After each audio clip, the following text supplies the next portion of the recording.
Bonjour et bienvenue dans cette nouvelle chronique Prévention Addicto. Aujourd'hui, nous allons parler de la dépendance et de ses manifestations. Dans un premier temps, il est intéressant d'aller voir la définition générale. Dans le dictionnaire Larousse, la dépendance est définie comme un assujettissement à une drogue, à une substance toxicomanogène, se manifestant lors de la suppression de cette dernière par un ensemble de troubles physiques et ou psychiques. Souvent, en synonyme, on parle d'addiction. Si nous allons rechercher l'étymologie du mot addiction, c'est-à-dire l'origine du mot, nous devrons nous replonger au temps des Romains et dans le latin. Ad dicere signifiait dire à. Dans la civilisation romaine, les tribunaux condamnaient les personnes pour dette en les mettant à disposition comme esclaves à leurs créanciers. Ils étaient dits à leur maître. Plus tard, en vieux français, le terme d'addiction sera retenu d'abord pour des dettes d'un point de vue juridique, puis dans notre français moderne pour parler de dépendance.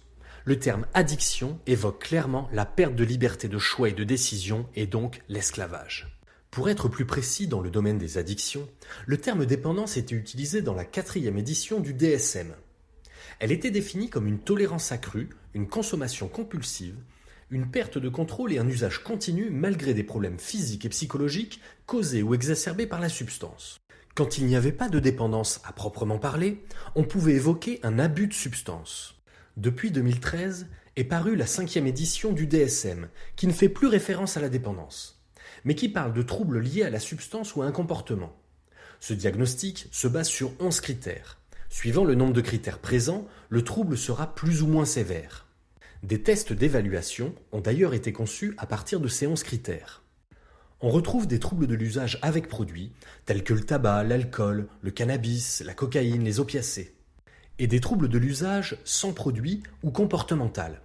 La plus connue est celle aux jeux, qu'ils soient d'argent et de hasard ou aux jeux vidéo, mais on parle aussi de troubles sexuels, d'activités physiques, des conduites alimentaires, du travail, des achats compulsifs et d'autres encore.